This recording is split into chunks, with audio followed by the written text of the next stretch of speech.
Try these page number 175 fill in the boxes part 1। यहाँ पर कुछ एम्प्टी बॉक्सेस दिए गए हैं जो हमें फिल करने हैं। तो देखो हमें फ्रैक्शन दी गई है 5/4। अब यहाँ आगे भी एक फ्रैक्शन है, उससे आगे भी एक फ्रैक्शन है और लास्ट में एक और फ्रैक्शन है, लेकिन इनके बीच में इक्वल का साइन दिया गया है। अब इक्वल का साइन होने का मतलब है कि यहाँ पर जो फ्रैक्शन लिखी जाएंगी वो सारी रिड्यूस करने पर 5/4 बन जाएंगी। अब रिड्यूस करने का मतलब क्या है कि अगर उन फ्रैक्शंस को कट किया जाए तो वो 5/4 के इक्वल होंगी। यानी कि यहाँ पर जितनी तीनों फ्रैक्शन जो यहाँ आएंगी वो 5/4 की इक्वलेंट फ्रैक्शंस होंगी। अब इक्वलेंट फ्रैक्शन का क्या मतलब है? फॉर एग्जाम्पल हमने यहाँ पर कोई फ्रैक्शन ले लिया, मान लो 35/40। अब इसको अगर हम रिड्यूस करें यानी कि कट करें तो देखो 5 7 जा 35, 5 8 जा 40। तो 35/40 रिड्यूस होके बन गया 7/8। तो यहाँ पर हम बोल सकते हैं कि 7/8 35/40 के इक्वल है। और जब इस तरह से फ्रैक्शंस होती हैं कि वो कट करने पर सेम बन जाएं तो उन्हें हम इक्वलेंट फ्रैक्शन कहते हैं। जैसे यहाँ पर देखो 7/8 को इक्वलेंट है 35/40, क्योंकि इसको जब रिड्यूस करेंगे तो ये भी बन जाएगा 7/8। तो सेम इसी तरह से यहाँ पर 5/4 के लिए कुछ फ्रैक्शंस दी गई हैं, जिसमें यहाँ पर न्यूमरेटर मिसिंग है, इसमें डिनोमिनेटर मिसिंग है और इसमें भी डिनोमिनेटर मिसिंग है, जो हमें यहाँ पर फिल करना है। तो देखो जो हमें गिवन है उसी की हेल्प से हम यहाँ पर पता लगाएंगे कि न्यूमरेटर में क्या आने वाला है। तो देखो 5/4 दिया है, यहाँ पर इक्वल टू का साइन है। अब देखो यहाँ दिया गया है डिनोमिनेटर, तो इसी की हेल्प से हम यहाँ पर पता लगा लेंगे कि यहाँ न्यूमरेटर में क्या आने वाला है। तो देखो इसमें 4 को किसी नंबर से मल्टीप्लाई किया गया है जिससे कि वो 16 बन गया है। 4 को किसी नंबर से, इस 4 को किसी नंबर से मल्टीप्लाई किया गया जिससे कि वो 16 बन गया। और 4 का टेबल हम सबको आता है, 4 4 जा 16। तो यानी कि इसका मतलब हुआ कि यहाँ डिनोमिनेटर को 4 से मल्टीप्लाई किया गया है, इसलिए यहाँ पर बन गया है 16। तो सेम नंबर से हमें न्यूमरेटर को भी मल्टीप्लाई कर देना है, तो ये हो जाएगा 20।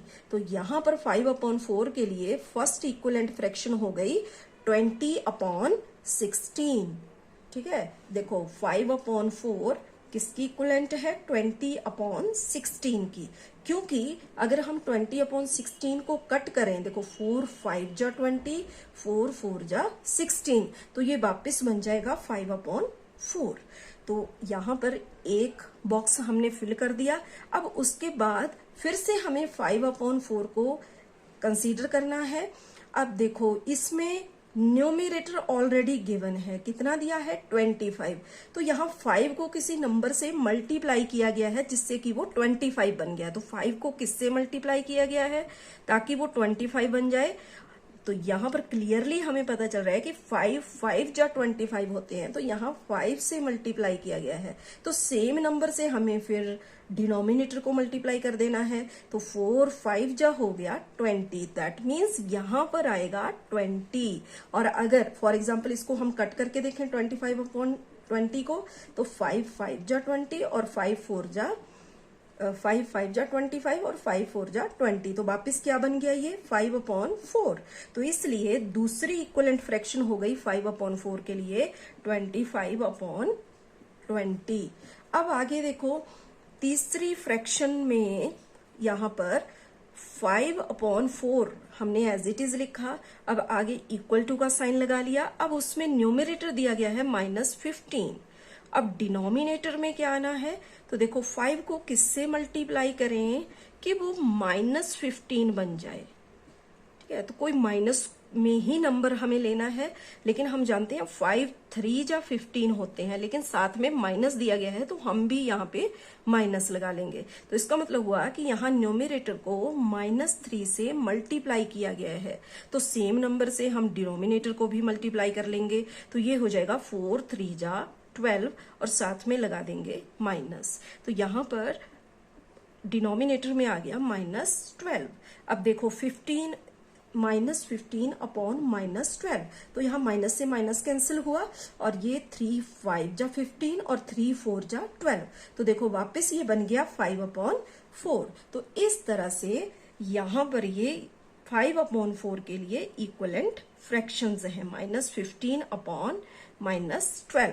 तो ये हमारे बॉक्सेस फिल हो गए। अब है इसका सेकंड पार्ट। तो सेकंड पार्ट में देखो फ्रैक्शन हमें दिया गया है 3/7, ठीक है, और यहाँ है इक्वल टू का साइन और डिनोमिनेटर ऑलरेडी गिवन है। तो यहाँ इस डिनोमिनेटर को किससे मल्टीप्लाई किया गया होगा ताकि वो 14 बन जाए। 7 2 जा 14, तो यानी कि यहाँ 2 से मल्टीप्लाई किया गया है, तो सेम नंबर से हमें न्यूमरेटर को भी मल्टीप्लाई करना है। तो देखो 3 2 जा 6 आ जाएगा, लेकिन साथ में यहाँ माइनस गिवन है तो हम भी माइनस लगा लेंगे। तो इस बॉक्स में आ गया -6/14।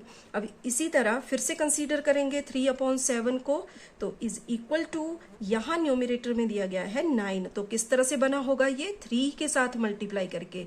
तो सेम नंबर से हम डिनोमिनेटर को भी कर लेंगे मल्टीप्लाई, तो 3 के साथ, तो ये हो जाएगा 21। तो यहाँ आ जाएगा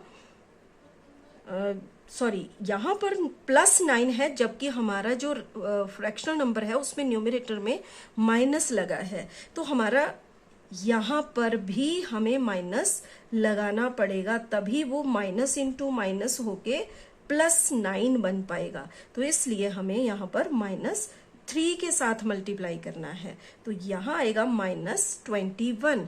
देखो माइनस इंटू माइनस होता है प्लस, और 9 यहाँ प्लस में दिया गया है, तो दैट मीन्स 3 3 जा 9 तो हम कर लेंगे, लेकिन हमें इस 3 के साथ माइनस भी लगाना है, क्योंकि साइन को अगर हम मल्टीप्लाई करें तो माइनस इंटू माइनस हो जाता है प्लस, तो प्लस में आना चाहिए 9। तो अगर यहाँ -3 से मल्टीप्लाई किया गया है तो डिनोमिनेटर को भी हमें -3 से मल्टीप्लाई करना है, लेकिन यहाँ 7 के साथ प्लस है, तो प्लस इंटू माइनस होता है माइनस, तो इसलिए 21 के साथ आ जाएगा यहाँ पर माइनस, तो ये आ गया -21। अब फिर से -3/7 एज इट इज हमने लिया। अब इक्वल का साइन लगा दिया। आगे न्यूमरेटर दिया हुआ है -6, तो देखो -3 को किससे मल्टीप्लाई किया गया होगा कि वो -6 बना, तो यहाँ मल्टीप्लाई किया गया है 2 के साथ, 3 2 जा 6, और ये माइनस एज इट इज यहाँ लग गया, तो यहाँ 2 के साथ, तो फिर डिनोमिनेटर में भी 2 के साथ, तो ये बन गया यहाँ पर 14, तो यहाँ आ जाएगा 14।